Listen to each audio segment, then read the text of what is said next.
पनिशमेंट्सचे आता मला सांगा की आता आपण बघा पिनॉलॉजी विक्टिमॉलॉजीचा अभ्यास करतोय हो.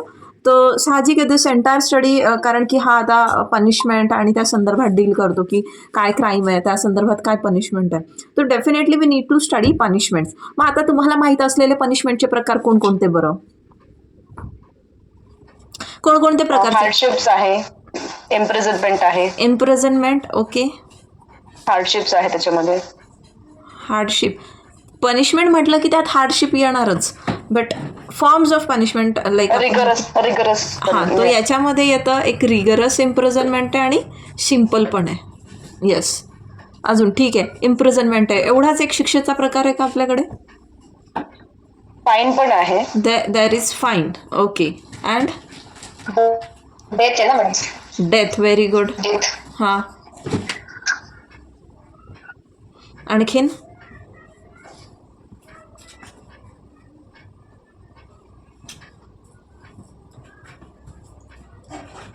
अजून ना आठवते? इतकंच आठवतंय? येस मॅम, एवढंच आठवलं. ओके, ठीक आहे. एक इम्प्रिझनमेंट फॉर लाईफ टाईम पण असतं नाही. ओके, सो इम्प्रिझनमेंट बेसिकली त्याच्यात ओके. तीन प्रकार. Imprisonment for life, life imprisonment, ते रिगरस असू शकतो किंवा सिम्पल असू शकतो. फाईन आहे, डेथ आहे. सो तुम्ही IPC स्टडी केला आहे. IPCमध्ये बघा, there are at times what it is written की इम्प्रिझनमेंट ऑर फाईन असं असतं, ठीक आहे. At times there is written की imprisonment plus fine and fine असतं, म्हणजे प्लस असं नसतं लिहिलेलं, इम्प्रिझनमेंट अँड फाईन असं असतं, बरोबर. इफ यू हॅव, तुम्हाला जर ॲसिड अटॅकचं आठवत असेल की त्याच्यामध्ये इम्प्रिझनमेंट अँड फाईन म्हटलं आहे. रेप केसेस आहे, इम्प्रिझनमेंट अँड फाईन. मर्डर आहे, इम्प्रिझनमेंट अँड फाईन. म्हणजे हा शिक्षेचा प्रकार कसा आहे की इथे इम्प्रिझनमेंट आणि फाईन ह्या दोन्ही गोष्टी त्या ठिकाणी दिल्या जातात, म्हणजे इम्पोज केल्या जातात. आता पुढचा जो एक प्रकार आहे जो तुम्ही सगळ्यांनी वगळला, that is forfeiture. Property forfeit होते की नाही? Forfeiture is what? To forfeit means what? जप्ती का? येस, जप्ती.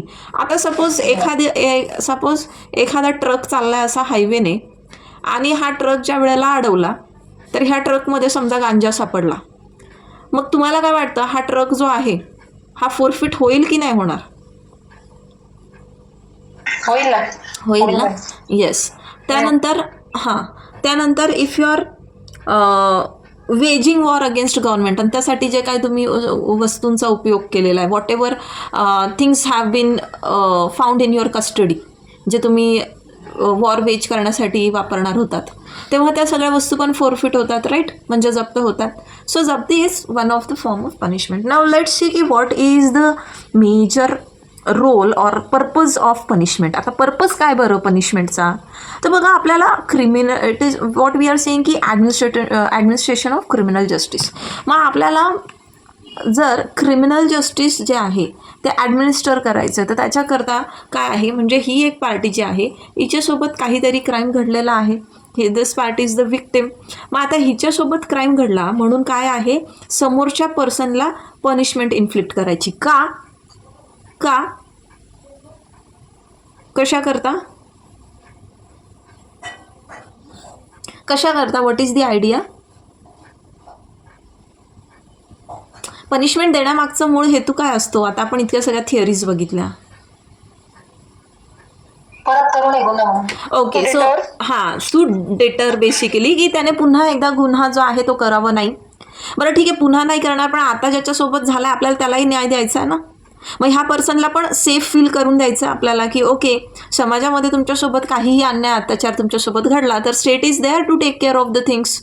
ओके, आणि तुझ्यासोबत रॉंग झालं म्हणून स्टेट जो आहे काही ॲक्शन घेतोय ह्या पर्सनला कशा पद्धतीने, काहीतरी त्याला पेन देऊन, काहीतरी त्याला सफरिंग जे आहे त्याच्या थ्रू, म्हणजे त्याला pain is what you understand, sufferings are what is suffering? To suffer means what? Yes, यातना. Okay, then it is inflicted. Now आता पनिशमेंट जे आहे, आपण लास्ट टाइम पण बघितलं होतं की पनिशमेंट आपण तेव्हाच म्हणू की दिस इज अ पनिशमेंट म्हणजे जेव्हा इट हॅज बीन की जे त्याच्यामध्ये पेन आहे, there is some hardship involved, okay, and it is inflicted upon whom, inflicted upon a person who has committed some wrong, ज्याचं कन्व्हिक्शन झालेलं आहे बेसिकली, आणि बाय हुम, अपॉन हुम तर बघितलं, बट बाय हुम, की ज्या पर्सनकडे अथॉरिटी आहे. बघा आपण लास्ट टाइम बघितलं होतं ना, की ज्या पर्सनकडे अथॉरिटी आहे ती पनिशमेंट किंवा ते हार्डशिप इन्फ्लिक्ट करण्याची. मग आता जर एखाद्या XYZ पर्सनने ABC पर्सनला उचलून डांबून ठेवलं कुठे का, तर ABCने आधी त्याच्यासोबत काहीतरी गुन्हा केला होता, तर आपण म्हणू का ती पनिशमेंट आहे त्याला दिली गेलेली? No ma'am. नो. तो इथे punishment, to constitute punishment what it must be necessary, की it must be inflicted by the group in its corporate capacity, म्हणजे त्याच्या अथॉरिटेटिव्ह कपॅसिटीमध्ये, ऑफिशियल कपॅसिटीमध्ये ती गोष्ट जी आहे ती करण्यात आलेली असावी. That person must hold that authority. जसं आता स्कूलमध्ये जर आपण विचार केला तर स्कूलच्या ज्या टीचर असतात तर त्या टीचर्सकडे काही क्वाझी ज्युडिशियल नाही, क्वाझी पॅरेंटल अथॉरिटीज असतात. म्हणजे जसं आई वडील जे आहे, आई वडील आपल्या मुलांच्या हितासाठी ज्या ज्या ॲक्शन घेणार त्या वेळेला, तर तशा सगळ्या ॲक्शन्स घेण्याची जी परमिशन असते ती टीचरला दिलेली असते. म्हणजे मग टीचरने एखाद्या मुलाला ओरडलं, जर त्या मुलाने चुकीचं केलं, तर आपण असं म्हणतो का की टीचरला काय हक्क नव्हता, अधिकार नव्हता ओरडण्याचा? नाही म्हणत असं, right. In the same manner आता इथे कारण टीचरला ती अथॉरिटी मिळालेली आहे, इन द सेम वे इकडं कोणाला अथॉरिटी भेटली आहे बरं? In this system of criminal justice authority कोणाकडे? अथॉराइज्ड पर्सन म्हणजे कोण? Who are the authorized people? Punishment कोण एकतर कोण घोषित करतं? कोर्ट, बरोबर. कोर्ट म्हणजेच ऑफिसर ऑफ कोर्ट. मग तिथे जजेस वगैरे जे पण ज्युडिशियल मेंबर्स येतात ना आपले, whoever are acting in their judicial capacities. त्यानंतर कोर्टाने आता शिक्षा जी आहे ती घोषित केली, तिथून ते कुठं जाणार? त्यांना पनिशमेंट ॲक्च्युअलमध्ये देण्याचं काम कोण करतं? स्टेट घेतो ma'am action, state police. State, yes, okay. So state is there. मग स्टेट पण इथे कोणाला अपॉइंट करतं? Jail authorities. ठीक आहे, स्टेट कोणाला अपॉइंट करतं? कारण की स्टेट जे आहे ते जेल वगैरे ॲडमिनिस्ट्रेशनचं काम कोणाकडे आहे? स्टेटकडे. विसरले का तुम्ही? जरा विसर पडलाय का? Did you all forget? लक्षात येत आहे ना लक्षात? हां. नाव आपण बघूयात आता की पनिशमेंटचे जे प्रकार आहेत ते कुठं सांगितले आणि किती सांगितले. तर आपण IPCमध्ये दिस वी हॅव ऑलरेडी सीन. काय आहे? डेथ आहे, इम्प्रिझनमेंट फॉर लाईफ आहे, पिनल सर्व्हिट्यूड जे आता रिपील केलेलं आहे, so we need not even look at this thing. So death आहे, इम्प्रिझनमेंट फॉर लाईफ आहे. This imprisonment it could B rigorous. आता रिगरस म्हणजे काय? की जिथे कडी मशक्कत आपण म्हणतो ना, की जे खूप तिथे सश्रम कारावास याला म्हटलं जातं. ठीक आहे, मराठीमध्ये सश्रम कारावास किंवा तुरुंगवास, वॉट एव्हर. आता इथे काय असतं, खूप कठीण प्रकारचं. See I don't know whether they have explained it further or not, but नाही जास्त काही केलेलं नाही आहे त्यांनी. बट इथे ना काय की खूप जास्त कठीण प्रकारचं काम जे आहे ते दिलं जातं. फॉर एक्झाम्पल आपण ते म्हणतो ना खडी फोडणे वगैरे. अँड पूर्वी म्हणायचे बघा की आपण खूप साऱ्या सिनेमांच्या डायलॉगमध्ये पण बघतो की चक्की पीसना, है ना? तर व्हॉट वॉज दिस चक्की पीसना? तुम्ही पाहिलं आहे का चक्की पीसना म्हणजे काय असतो? बेसिकली ते जात्यावरती असं दळण दळतात ना.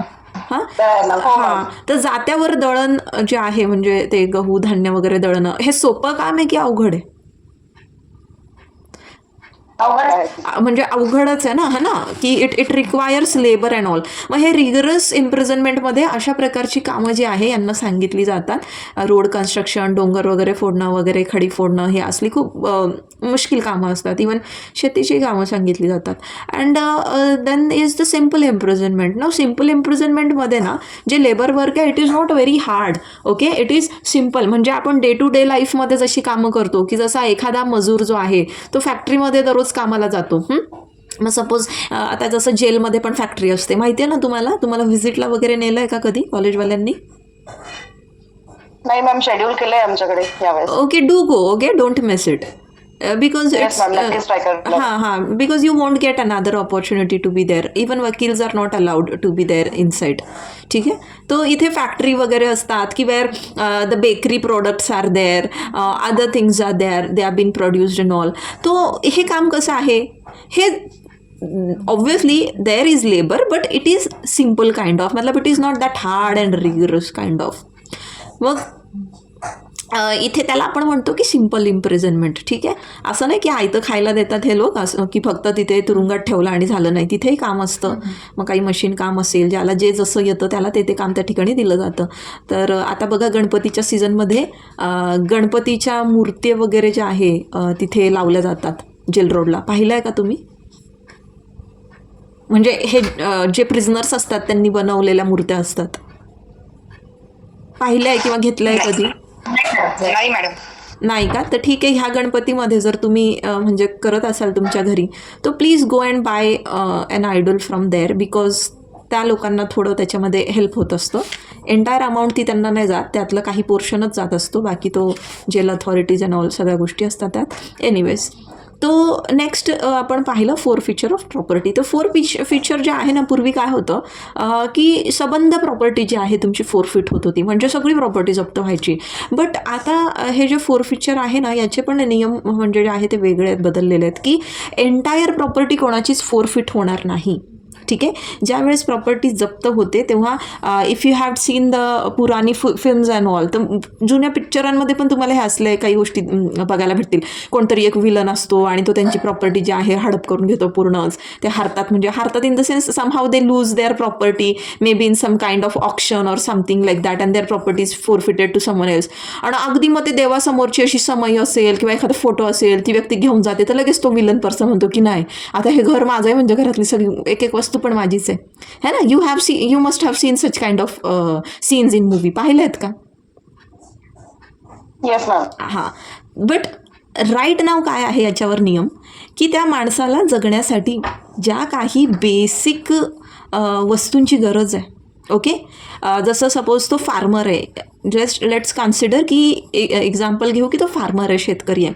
मग शेतकऱ्याची अवजारं जे आहे बेसिक त्याला जगण्यासाठी, त्याचा नांगर असेल, त्याचं जे काही म्हणजे अशी जी शेती कामाची जी काही अवजारं असतात ना, ते सगळं जे आहे की ते बेसिक आहे, त्याला जर जीवन व्यापन करायचं आहे, त्याची एंटायर प्रॉपर्टी तुम्ही घेतली, ठीक आहे, त्याची जमीन वगैरे you have taken away, okay, you have forfeited, but त्याचे बेसिक टूल्स जे आहे ना, this tools which will make him survive, हे नाही घेतले जात. सपोज एखादा चांभार आहे, ठीक आहे, आणि मग ह्या चांभाराचं बेसिक जे आहे टूल्स कोणते असतात, जे कॉबलरचे, ते सगळे जे टूल्स आहेत ते टूल्स कधी त्याच्याकडनं जप्त होणार नाही. तर प्रॉपर्टी फोर फीचरमध्ये हे सगळ्या गोष्टी ज्या आहे फोरफिट होत नसतात. Then next is death sentence. आता डेथ सेंटेन्स जे आहे ना, डेथ सेंटेन्सलाच कॅपिटल पनिशमेंट असं पण म्हटलं जातं. ठीक आहे, डेथ सेंटेन्सला काय म्हणतात?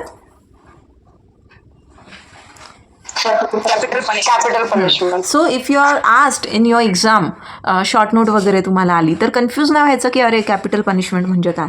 तर death sentence and capital punishment are one and the same. की इथं काय आहे, डेथ सेंटेन्समध्ये काय होतं, ऑब्व्हियसली समोरच्याचा काय त्या ठिकाणी जीव घेतला जातो. तर आता ही जी शिक्षा आहे ना, हा जो प्रकार आहे, हा खूप कॉन्ट्रोवर्सीमध्ये, why it might be in controversy. जे डेथ सेंटेन्स आहे हे याच्याबाबत खूप कॉन्ट्रोवर्सी आहे. का बरं, तुम्हाला काय वाटतं? मे बी आपल्याला हक्क नाही आहे दुसऱ्याचं लाईफ घेण्याचा, असं काही. Exactly. So there is this one group which supports की no, if you cannot put life in a dead person, then you do not have any right to take away life of a life person. जर तुम्ही एखाद्या मेलेल्या माणसाला जिवंत नाही करू शकत, तर तुम्हाला एखाद्या जिवंत माणसाला मारण्याचे देखील अधिकार नाही. अशा एका म्हणजे अशा गोष्टीला सपोर्ट करणारा एक असा ग्रुप आहे. आणि दुसरा असा आहे की नाही, जर रॉंग इतकं सिव्हिअर असेल तर डेथ पनिशमेंट दिलीच पाहिजे.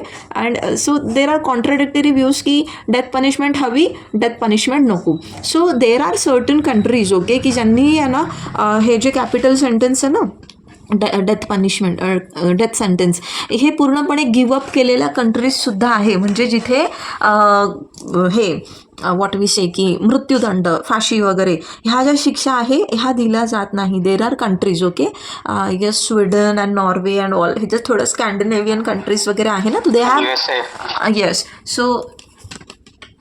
So they have given up this practice of death sentence. पण मग आता डेथ सेंटेन्स ज्या ज्या कंट्रीजमध्ये दिली जाते, तर एकतर सगळ्यात पहिले वी मस्ट अंडरस्टँड की सगळ्यात सिव्हिअर पेनॉल्टी कुठली असेल, है ना, आपली जी पिनल सिस्टम आहे, पिनल सिस्टम मीन्स पनिशमेंट देणारी ही जी सिस्टम आहे. तर याच्यामध्ये सगळ्यात सिव्हिअर पनिशमेंट म्हणाल तर कुठली आहे? ऑब्व्हियसली डेथ पनिशमेंट आहे ना. कोणी पण सांगेल हे, कारण की बाकी इथे तो there is a limited time, तेवढा झाला की again you come back to your normal life, you try to settle down. जर लाईफ इम्प्रिझनमेंट जरी असेल तर at least throughout the life you are there, आप जिंदा हो तुम्ही, म्हणजे nobody is taking away your life. But death punishment बस खतम, म्हणजे एकदा जीव गेला की गेला. मग सगळ्यात जास्त सिव्हिअर प्रकारची ही पनिशमेंट आहे. आता ह्याला सिव्हिअर आणखीन म्हणण्याचं कारण काय? ही रिव्हर्स होऊ शकते का कधी? नाही होऊ शकत. तर इफ यू रिमेंबर, तुम्हाला मी ती रुदुल शहाची केस सांगितली होती का? त्याला विनाकारण सांगितली होती ना. हां, तर आता अच्छा नाही का? Okay. So there was this person named Rudul Shah. ठीक आहे. रुदुल शहाला 14 वर्ष जेलची शिक्षा झाली. त्याचे 14 वर्ष पूर्ण झाल्यानंतर त्यात ऑर्डर आले कोर्टाचे. कोणाला? जेल प्रशासनाला, की रुदुल शहाला तुम्ही आता रिलीज करा. जेल अथॉरिटीने त्या ऑर्डर ज्या आहे त्या पाळल्याच नाही. रुदुल शहाला आणखीन किती पुढचे वर्ष ठेवलं? तर आणखीन पुढचे 14 वर्ष तिथे ठेवलं. आणि मग जेव्हा हे कोर्टाला समजलं रिट थ्रू की अरे बापरे, हा माणूस आणखीन जेलमध्येच आहे, इतकी वर्ष झाले, याचे रिलीजचे ऑर्डर येऊन 14 वर्ष झालेत, तरी हा बाबा इथेच आहे अजून. मग जेव्हा यांना विचारलं, हे म्हणतात तो वेडा आहे म्हणून आम्ही त्याला सोडलं नाही.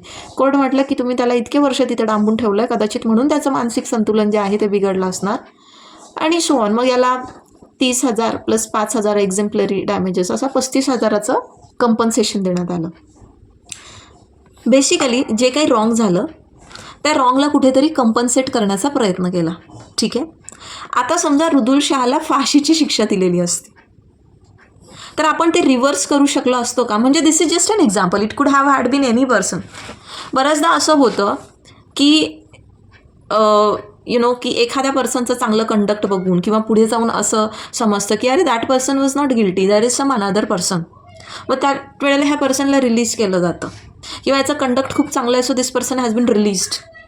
मग मला सांगा की डेथ दिल्यानंतर रिव्हर्स होऊ शकतं का? Can we reverse our actions?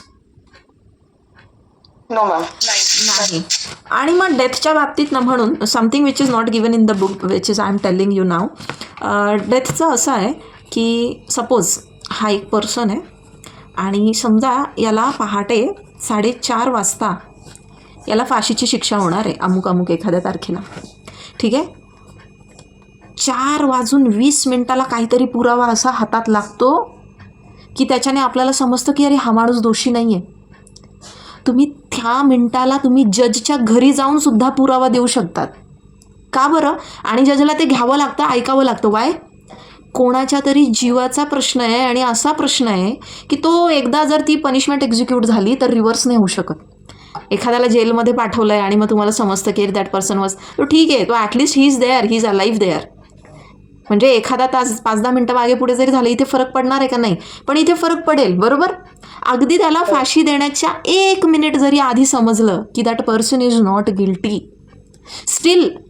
Still you can directly approach the जज. ओके. सो दिस इज, म्हणजे कारण की हा जो हा जो प्रकार आहे शिक्षेचा, हा इतका सिरियस असल्यामुळे we have this kind of special provisions also. Anyways, moving forward, आता मेथड ऑफ एक्झिक्युशन. फाशी कशी एक्झिक्यूट होते म्हणजे डेथ सेंटन्स. आता जो ऑफेंडर असतो ना, तर त्याला एक एक्झिक्युशन चेंबर असतं प्रिझनमध्येच, तिथे त्याला नेलं जातं आणि he is dropped through the trapdoor. तो ट्रॅपडोर असतो, त्याला तिथे त्या ट्रॅपडोरमधून ड्रॉप केलं जातं आणि तो जो दोरखंड असतो त्याची जी नॉट असते अशा पद्धतीचे, म्हणजे ती स्पेशल तरीकेची नॉट असते. तुम्हाला जर कुठे यूट्यूबवर गुगलवर जर शोधता आलं त्याचा फोटो तर बघा तुम्ही नक्की. त्याच्याने काय होतं की असा काही हिसका बसतो तुमच्या मानेला की your chin is thrown back. Now just imagine such a position की where your chin is thrown back. म्हणजे तिथे काय होतं, इतका सडन झटका बसतो तुमच्या जे सर्व्हिकल वर्टिब्रे आहेत त्याला, आणि त्याच्यामुळे काय होतं की तिथे इमिजिएट डेथ होते पर्सनची. ठीक आहे. तो this is the method of execution. म्हणजे डेथ सेंटेन्स जे आहे हे कसं एक्झिक्यूट केलं जातं, तर by hanging that person. Okay. Not by any other means. Now specifically इथे काही शब्दांचा पण वापर वगैरे जो आहे तो करण्यात येतो. तो पुढे दिला आहे की नाही दिला, I don't know whether they have given it. To be हँग्ड बाय डेथ, टू बी हँग्ड बाय नेक अंटिल डेड असं काहीतरी Death. हां असे वर्ड्स यूज केले जातात. I don't know whether it is given here or not. ठीक आहे असोत. पण याच्यामध्ये अशा शब्दांचा प्रयोग का केला जातो? जेव्हा जज जो आहे ना, जज जेव्हा पनिशमेंट लिहितो ना त्याच्या जजमेंटमध्ये, तेव्हा त्याला असं लिहायला लागतं का? डेथच्या आणखीन पण तरीके असू शकता ना. तुम्ही एखाद्याला टॉर्चर करून मारू शकता, एखाद्याला शॉक देऊन मारू शकता, एखाद्याला दगड मारून मारू शकता, एखाद्याला तुम्ही वाईल्ड ॲनिमल समोर सोडून मारू शकतात. अँड वी ऑल नो की these kind of punishment they were practised in the past, right? आपण मागच्या लेक्चरमध्ये बघितलं. I mean I had discussed this things and that's why it is very clearly mentioned की टू बी हँग्ड by neck. न offences कोणते आहेत की ज्याला डेथ पनिशमेंट आहे? आता हे आपण ऑलरेडी IPC मध्ये शिकलो आहे, बरोबर? की वेजिंग वॉर अगेन्स्ट गव्हर्नमेंट असेल म्हणजे आपला 121. ठीक. Then perjury resulting in conviction and death of an innocent person, म्हणजे तुम्ही अशी खोटी साक्ष दिली. Okay, you have said something lie, you told lie to the court. तुम्ही कोर्टासमोर खोटे बोललात. तुमच्या खोटं बोलल्यामुळे एक जो इनोसेंट पर्सन होता, म्हणजे जो बिचारा गिल्टी नव्हता, एखादा निर्दोष व्यक्ती तुमच्यामुळे कन्व्हिक्ट झाला आणि त्याला मृत्यूदंड देण्यात आला. तुम्ही खोटी साक्ष दिली. तुमच्या खोट्या साक्षीमुळे त्या इनोसेंट पर्सनला कन्व्हिक्ट करून त्याला डेथची पनिशमेंट दिली, त्याचा मृत्यू झाला. तेव्हा तुम्हाला सुद्धा तिथे कुठली पनिशमेंट इम्पोज केलेली आहे? Death punishment. ठीक आहे. Next is murder. We all know मर्डरसाठी पण डेथ पनिशमेंट आहे. Abetment of suicide of a minor or insane person. तुम्ही मायनर किंवा इन्सेन पर्सनला अबेट केलं आहे सुसाईडसाठी, प्रवृत्त केलं आहे म्हणजे. ठीक आहे. Now attempted murder by life convicts. जे लोक already they have been convicted for life, त्यांनी मर्डर अटेम्प्ट केला आहे. Okay, they have tried to kill someone else. And dacoity with murder. तुम्ही डकॉयतीसाठी मर्डर केलेला आहे, डाका टाकला आणि तिथे कोणाचं मर्डर केलं आहे. So these all offences they are punishable with death. आता हे जे डेथ पनिशमेंट असतात, आता जे आपल्याला माहिती आहे जे सिरियस प्रकारचे गुन्हे असतात ते कुठं जातात? सेशन कोर्टाकडे. ठीक आहे. मग आता जर सेशन कोर्टाकडे मुळात पॉवर आहे का? पहिली गोष्ट, डेथ सेंटेन्स जे आहे ते पास करण्याची सेशन कोर्टाला पॉवर आहे का? किंवा भारतामध्ये कुठकुठल्या कोर्टाला डेथ सेंटेन्स जे आहे ते अवॉर्ड करण्याची पॉवर आहे? Any idea? No. Okay. So see, आपल्याकडे सेशन कोर्ट, हायकोर्ट आणि ऑब्व्हियसली सुप्रीम कोर्ट ऑल्सो, कारण ते हायेस्ट कोर्ट आहे. पण सेशन कोर्ट ज्या वेळेला मृत्यूदंड जो आहे देत असतो, ठीक आहे, वेन सेशन कोर्ट ज्यावेळेस डेथ सेंटेन्स देतो, एखादा गुन्हा झाला, ह्या गुन्ह्यामध्ये कोर्टाने शिक्षा देऊन टाकली मृत्यूची, ठीक आहे, डेथ सेंटेन्स दिला. आता हे तोपर्यंत एक्झिक्यूट नाही होणार किंवा तोपर्यंत ती ऑर्डर पास नाही करता येणार जोपर्यंत कन्फर्मेशन नाही दिला हायकोर्टने. म्हणजे सेशन कोर्टला काय करायला लागतं? सेशन कोर्टला हायकोर्टाचं कन्फर्मेशन लागतं. हायकोर्टाकडे सगळा त्या कोर्टचा रिपोर्ट पाठवण्यात येतो की असं त्या केसचा रिपोर्ट पाठवण्यात येतो की so and so is the matter. आणि त्यानंतर मग हायकोर्ट कन्फर्मेशन ज्यावेळेस देतं की okay carry on, move on, go on, त्यावेळेला सेशन कोर्ट तिथे डेथ सेंटेन्स अवॉर्ड करू शकतो. नाव हायकोर्टाने जर ते कन्फर्म केलं नाही तर मग डेथ सेंटेन्स जे आहे ते पास केलं जात नाही. मग इथे CRPCमध्ये काय म्हटलं आहे की when any person is sentence to death the sentence shall direct he be हँग्ड by neck till he is dead. हां, हे बघा इथे ॲज इट इज वर्ड येते, तर हे ॲज इट इज वर्ड तुम्ही पण तुमच्या एक्झाममध्ये लिहायचे. मग आता इकडे काय आणखीन की ज्या वेळेला त्याला डेथ सेंटेन्स जे आहे, सेशनचा जज जो आहे त्याला डेथ सेंटेन्स देतो, तेव्हा त्या गुन्हेगाराला हे पण त्या ठिकाणी सांगायचं असतं, इन्फॉर्म करायचं असतं कोर्टाने की बाबा रे तुला अपीलमध्ये जाण्याचा राईट आहे, you have to right to appeal. आणि किती पिरियडच्या आत तू अपील करायची? अपीलचा कालावधी असतो ना, काही वेळेला 30 दिवस, काही ठिकाणी 15 दिवस, काही ठिकाणी 60 दिवस, sometimes 90 days, depending upon the case matter and all. तर इथे तो पिरियड पण सांगायचं की किती पिरियडच्या आत त्याने अपील जी आहे ती करायला पाहिजे, कुठल्या कोर्टात करायला पाहिजे अँड सो ऑन. आता ज्या वेळेला एखादी महिला असते आणि ती महिला प्रेग्नंट आहे, ज्या वेळेला तिला पनिशमेंट जी आहे, सपोज तिची फाशी जी आहे एक्झिक्यूट होणार आहे, मग अशा वेळेला आपण डेथ सेंटेन्स जे आहे ते एक्झिक्यूट करू का? नाही करणार. का नाही करणार? It is only for her. Not other. Yes, because ते तो जो काय आवाज गेला तुमचा. एनिवेज, तो इथे Wien he is not guilty for that. He or she. हां, ओके. मग आता ही प्रेग्नेंट महिला जेव्हा असते तर तिचं एकतर तिची जी फाशी आहे ती काय होते, पोस्टपोन करण्यात येते. ठीक आहे. किंवा मग तिचं पनिशमेंट जे आहे ते कम्यूट होतं म्हणजे काय की एक शिक्षेचा प्रकार दुसऱ्या प्रकारामध्ये कन्व्हर्ट केला जातो. ठीक आहे, कम्यूट केली जाते तिची इम्प्रिझनमेंट. मग आता सपोज की तिला डेथ पेनॉल्टी होती आणि मग तिला लाईफ इम्प्रिझनमेंट जे आहे त्याच्यात कन्वर्ट केलं. कारण की का, ते जे मूल आहे त्या मुलाने काही गुन्हा केलेला नाही आहे and he should not be liable for any kind of punishment. मग आता हे कम्यूट करण्याचे पॉवर कोणाकडे आहे बरं, इतर कुठल्याही प्रकारच्या ऑफेन्समध्ये, इतर कुठल्याही प्रकारच्या पनिशमेंटमध्ये कम्यूट करणं म्हणजे ट्रान्सफॉर्म, बेसिकली हा प्रकार जो आहे तो वेगळ्या प्रकारामध्ये ट्रान्सफॉर्म करणे. म्हणजे डेथ पनिशमेंट होती तर डेथ सेंटेन्सला इथे लाईफ इम्प्रिझनमेंट केलं किंवा 20 वर्ष सशक्त कारावास केला किंवा मग इथे सपोज सशक्त कारावास होता तर इथे मग सिम्पल इम्प्रिझनमेंट केली. तर हे कम्यूट करण्याचे हे तुम्ही थर्ड इयरला सगळं शिकणार आहे, खरं तर आता नाही आहे इतकं. ही पॉवर जी असते ती अप्रोप्रिएट गव्हर्नमेंटकडे असते. ठीक आहे, गव्हर्नमेंट या ठिकाणी कम्युटेशनची पॉवर जे आहे ते होल्ड करतो. नाव या ठिकाणी काय म्हटलं आहे की आर्टिकल 131चा क्लॉज 1 सब क्लॉज ए जो आहे आपला इंडियन कॉन्स्टिट्यूशन, तो काय म्हणतो की an appeal would lie to supreme court if a high court reverses the decision of an acquittal of a lower court and sentence him to death. म्हणजे काय बरं की आता हे लोअर कोर्ट आहे. ठीक आहे, समजा म्हणजे हे सेशनचं कोर्ट आहे. सेशन कोर्टाने याला डेथ सेंटेन्स जे आहे ते सांगितलं, पण कन्फर्मेशनसाठी जेव्हा इकडे नॉट डेथ सेंटेन्स सेशन कोर्टाने याला काय केलं, अक्विट केलेलं होतं. म्हणजे खालच्या कोर्टामध्ये तो अक्विट झाला होता, निर्दोष सुटका झाली. विक्टिम जो आहे तो गेला असेल अपीलमध्ये गेला हायकोर्टामध्ये. हायकोर्टाने काय केलं, आता इथे हायकोर्टाने अक्विटलचा जो डिसिजन आहे तो रिव्हर्स केला आणि तो रिव्हर्स करत याला काय केलं, डेथ सेंटेन्स अलॉट केली. मग अशा वेळेला जेव्हा हायकोर्टाने खालच्या कोर्टाची जजमेंट जे आहे, डिसिजन जो आहे रिव्हर्स केला आहे आणि डेथ सेंटेन्स दिली आहे, त्यावेळेला ती पार्टी कुठं जाऊ शकते, सुप्रीम कोर्टाकडे. ठीक आहे, समजताय? Okay ma'am. हां. Now life imprisonment. आता लाईफ इम्प्रिझनमेंट काय आहे की हा बऱ्याचशा गुन्ह्यांमध्ये दिस इज अन अल्टरनेटिव्ह. आपण बघितलं बरेचसे ऑफेन्सेस आपण स्टडी केले की इथे death sentence or life imprisonment असं असतं, बरोबर. IPC आठवत आहे का काही? Yes ma'am. सो इथे लाईफ इम्प्रिझनमेंटचे जे काही तुम्हाला तिथे बघा आता ऑफेन्सेस कोणकोणते आहेत आणि ते सगळे ऑफेन्सेसची एक लिस्ट या ठिकाणी लिहा.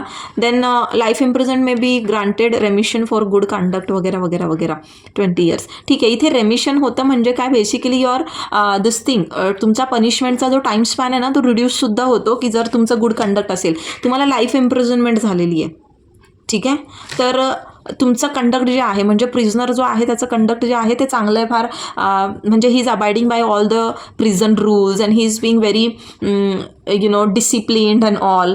तर तिथे आतमध्ये पण वेगवेगळ्या ड्रिल्स यांच्या होतात ना, there are various kind of task, various kind of things which they have to get engaged in to, आणि हे सगळं त्याचं एकदम व्यवस्थित आहे. तर त्यावेळेला त्याची पनिशमेंट जी आहे रेमिटसुद्धा होऊ शकते. नाव इथे कसं ही केस आहे GV Godse versus state of Maharashtra की इम्प्रिझनमेंट म्हणजे लाईफ इम्प्रिझनमेंट म्हणजे imprisonment for a maximum of 20 years असा अर्थ होतो का.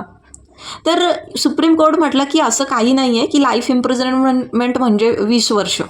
ठीक आहे, there is nothing like that की लाईफ इम्प्रिझनमेंट म्हणजे 20 years. पण मोस्ट ऑफ द केसेसमध्ये 20 years दिली जाते शिक्षा जेव्हा लाईफ इम्प्रिझनमेंट म्हटलं जातं. बट इथे आणि ते पण कधी गुड कंडक्ट असेल तर, हां, म्हणजे त्याचं जे आहे 20 वर्ष झाले आणि फार चांगली वागणूक वगैरे, then it is been remitted. But otherwise काय आहे, लाईफ इम्प्रिझनमेंट म्हणजे हे नाही काय की 20 वर्ष नाही फक्त. तर कोर्टाने म्हटलं का sentence of life imprisonment must be treated as a sentence for the whole of the remaining period of life. म्हणजे त्या पर्सनचं जितकं पण लाईफ रिमेनिंग आहे, जितका पण काळ तो जगणार आहे, तो सगळा काय त्याने प्रिझनमध्ये काढायचं आहे. नाव इम्प्रिझनमेंट म्हणजे बेसिकली काय, तो इट इज कन्फाईनमेंट की तुम्हाला कैदेत ठेवलं जातं आहे. ठीक आहे, नाव कन्फाईनमेंट जे आहे ते कशा पद्धतीचं आहे What kind of confinement?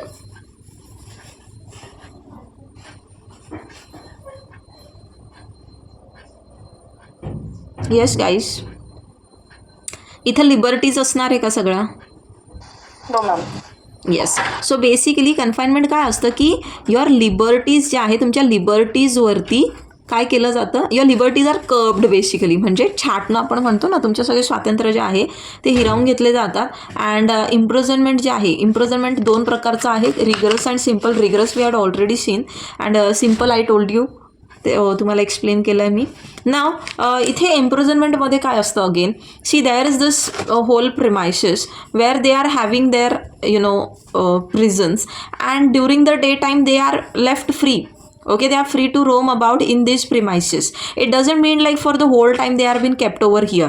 They are free to roam here, but there is a certain time span ki like by 4 they are again sent back into their barracks and all, and they are not allowed to come out. Okay, so basically these people, they never get to see the stars and moon. Okay, these people, they never get to see the stars and moon because they are put inside. Okay, or they have been they are not allowed to come after 4 actually. So also they receive their night ka food at this time only. So from this time to night 9 or 10, whatever their timings are of eating food, they have to keep same food, and the same food they need to consume by this time. Okay, now 4 feature of कळत आहे?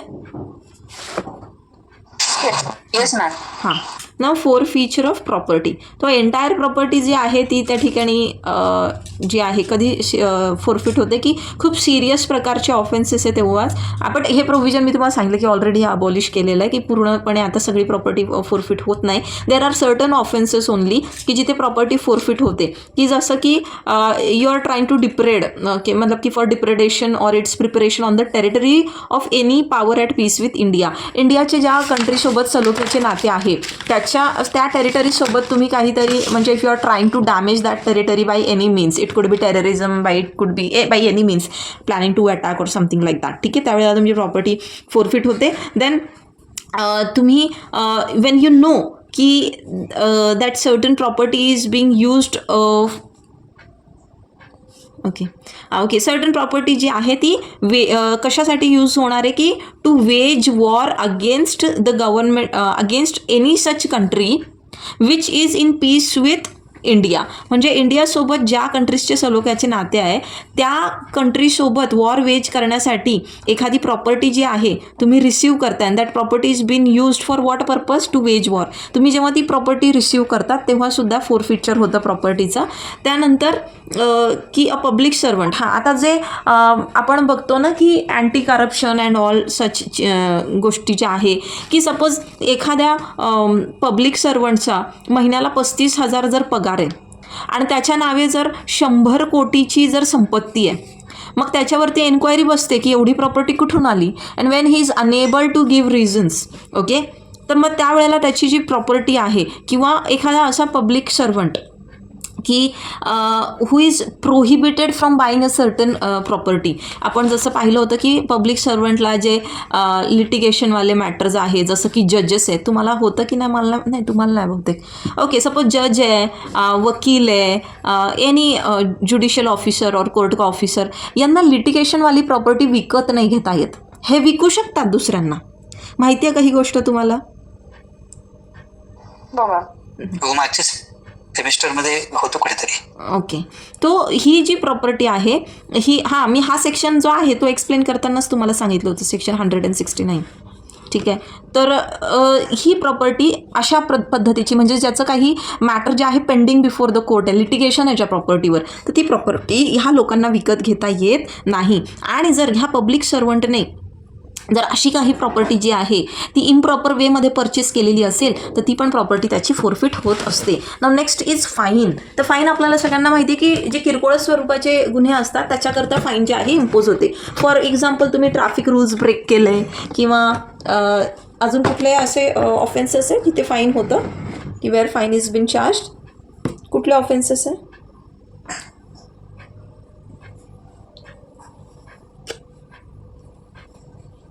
बोला.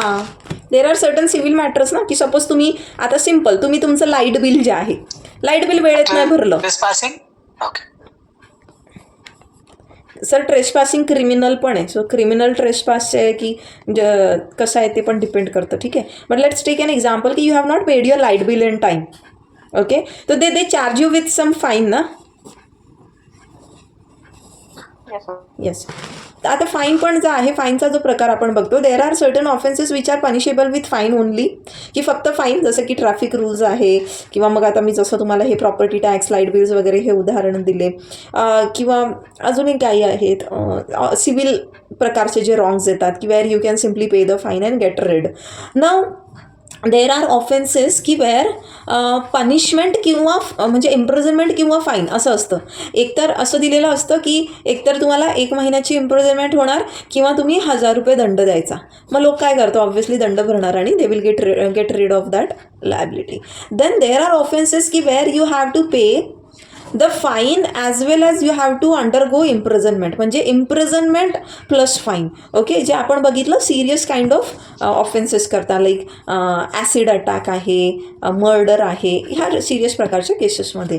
नाव आता हा जो fine भरायला लागतो, suppose हा fine, आणि कोर्ट डेट पण सांगतं हां किती तारखेच्या आत फाईन जमा करायचा, की फॉर एक्झाम्पल आता जे एन्व्हायरमेंटचे जे काही लॉज आहे आपले, त्याच्यामध्ये सुद्धा जागोजागी फाईनची तरतूद केलेली. If that fine is not been paid, आता फाईन पे नाही केला तर त्या ठिकाणी मग इम्प्रिझनमेंट जी आहे ती होते. So in default of fine that person, that offender has to undergo imprisonment. ठीक आहे, आणि मग ज्या वेळेला तो फाईन जमा करतो मग तेव्हा त्याला रिलीज करण्यात येतं. Now next is solitary confinement. Now solitary means what? Solitary म्हणजे काय? एकटंच. ते अंडा सेल माहिती आहे ना तुम्हाला, ऐकलंय? हो मॅडम, एकटेलाच ठेवतात तिथे एकांतात. Yes, exactly. तर त्यालाच आपण इंग्लिशमध्ये काय म्हणतो की दिस इज सॉलिटरी कन्फाइनमेंट. आता हे सगळ्यात भयंकर प्रकारचा आणखीन एक शिक्षा आहे. ठीक आहे, दिस इज ऑल्सो व्हेरी ग्रेव and serious kind of offence. Tell me Y. जेव्हा तो कधी जास्त धोकादायक असतो इतरांसाठी सुद्धा. ओके, ठीक आहे, पण इथे काय आहे ना, solitary have reverse effect. Yes exactly. Can you explain? I mean, you are putting in some confinement place like this, but he may actually, being human being, may lose the mental balance in that kind of environment. Exactly. And Now, can become more vulgar and violent. see, now we say की man is a social animal. बरोबर आहे ना? आपण काय म्हणतो? Man is a social animal. आपण एकांतात राहू शकत नाही. आपण असं एकटं रूममध्ये स्वतःला बंद केलं, but we have T V around us, we have mobile phone, we have internet, that is a different thing. We go for trekking और we go to explore new places, that is also a different thing. There at least you get to see the nature and all. इथे काय असतं, you don't get to even see the sun. इथे तुम्हाला अगदी sunrise sunset काहीच बघायला भेटत नाही. याला काय आणखीन म्हणतात? काळ्या पाण्याची शिक्षा असंही म्हटलं जातं ना याला. हे अंदमान निकोबारला आहे बघा, हे असे सेल सॉलिटरी कन्फाइनमेंटसाठी. तिकडे दूरपर्यंत कोणीच नाही, माणसाचा आवाज पण नाही येणार, काहीच नाही, माणूस बघायलाच नाही भेटणार तुम्हाला बेसिकली. येस, सावरकरांना झाली होती. पण माहिती आहे का त्यांनी काय, what did he opt for? ती एंटायर स्टोरी माहिती आहे का तुम्हाला? नाही का? ठीक आहे. Anyways, so what I was telling की जेव्हा माणूस असा एकटा तिथे राहतो ना, तर लिटरली वेडे होतात हे लोक. आणि याच्याचसाठी इथे काही क्रायटेरिया आहे सॉलिटरी कन्फाइनमेंटचा. वाय? बिकॉज तिथे कुठला एक ह्युमन कनेक्टच नाही आहे, काहीच नाही आहे. खूप रिगरस प्रकारची पनिशमेंट आहे ही. तो इथे सॉलिटरी कन्फाइनमेंटसाठी काय म्हटलं आहे की they have given some timelines की कशी असली पाहिजे. तर पहिली गोष्ट तर solitary confinement for the whole period of imprisonment it is illegal. म्हणजे सपोज एखाद्या माणसाला 1 वर्षाची शिक्षा झाली आहे, तर तुम्ही पूर्ण 1 वर्ष त्याला सॉलिटरी कन्फाइनमेंट जे आहे ते इम्पोज करू शकत नाही. You cannot award him, you cannot impose this kind of punishment. 1 वर्षासाठी सजा आहे ना, तर पूर्ण 1 वर्ष तो सॉलिटरी कन्फाइनमेंटमध्ये तुम्ही त्याला टाकू शकत नाही. मग याच्याकरता जो ज्युडिशियल मॅजिस्ट्रेट 2nd क्लासचा आहे, द JMSC, ओके, यांना तर एंटायटलच नाही गेलं आहे की तुम्ही लोक सॉलिटरी कन्फाइनमेंटची पनिशमेंट जी आहे ती देऊ शकत नाही. त्यांना ते अधिकारच दिलेले नाही आहे. मग आता इम्प्रिझनमेंटचा टर्म कसा आहे? की सॉलिटरी कन्फाइनमेंटचं टर्म कसं आहे. आता सपोज एखादा व्यक्ती आहे आणि त्याला शिक्षा किती झाली आहे, 6 महिन्यांपेक्षा जास्त नाही आहे त्याची शिक्षा. Okay, suppose there is this X पर्सनला लेट्स से 6 मंथ्सचा इम्प्रिझनमेंट झालं आहे. मग ह्या 6 महिन्यामध्ये टोटल सॉलिटरी कन्फाइनमेंट तुम्ही त्याला किती देऊ शकतात, नॉट एक्सिडिंग 1 मंथ, 1 महिन्यापेक्षा जास्त नाही. आणि तो 1 महिना पण एकदम असा राहायचा नसतो त्याने, तिथे पण इंटरवल्स आहेत की म्हणजे 7 दिवसांचं 14 दिवसांचं असे इंटरवल्स आहेत तिथे पण. आता पनिशमेंट जर त्याची पनिशमेंट 1 वर्षापर्यंत आहे, म्हणजे 1 वर्षापेक्षा जास्त नाही आहे, मग त्याला सॉलिटरी कन्फाइनमेंटमध्ये तुम्ही किती दिवस ठेवू शकतात, मॅक्झिमम 2 मंथ्स, नॉट एक्सिडिंग 2 मंथ्स आहे. म्हणजे काय, मग ते 2 दिवस पण असू शकतो, 4 दिवस पण असू शकतो, 1 महिना पण असू शकतो, किंवा मॅक्स टू मॅक्स 2 महिने, पण 2 पेक्षा जास्त नाही. आता हे नॉट एक्सिडिंग 2 मंथ्स आणि पुढे एक्सिडिंग 6 मंथ्स असं झालं आहे ना, हे जे झालं आहे ना, हे कट करा, ते टायपिंग एरर आहे. केलं का स्ट्राईक आउट?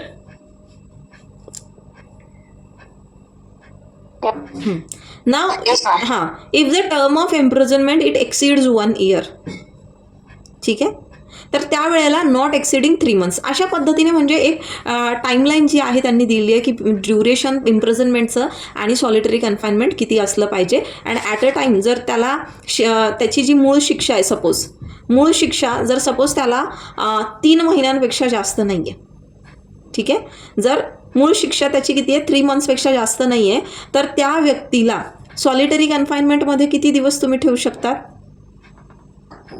14 दिवसांपेक्षा जास्त नाही. आणि 1 महिन्यामध्ये किती दिवस, 7च दिवस. तर असं थोडंसं हे एकदा तुम्ही परत एकदा वाचणार तेव्हा तुमच्या लक्षात येईल ते. ठीक आहे, तर कॅपिटल पनिशमेंट आपण आता उद्या बघू. आपण we have seen various forms of punishment. Tomorrow we will deal with capital punishment separately. आणि त्यानंतर आपण पोलीस सिस्टम बघू. 4था मॉड्यूल तुम्ही बघितला का सगळ्यांनी?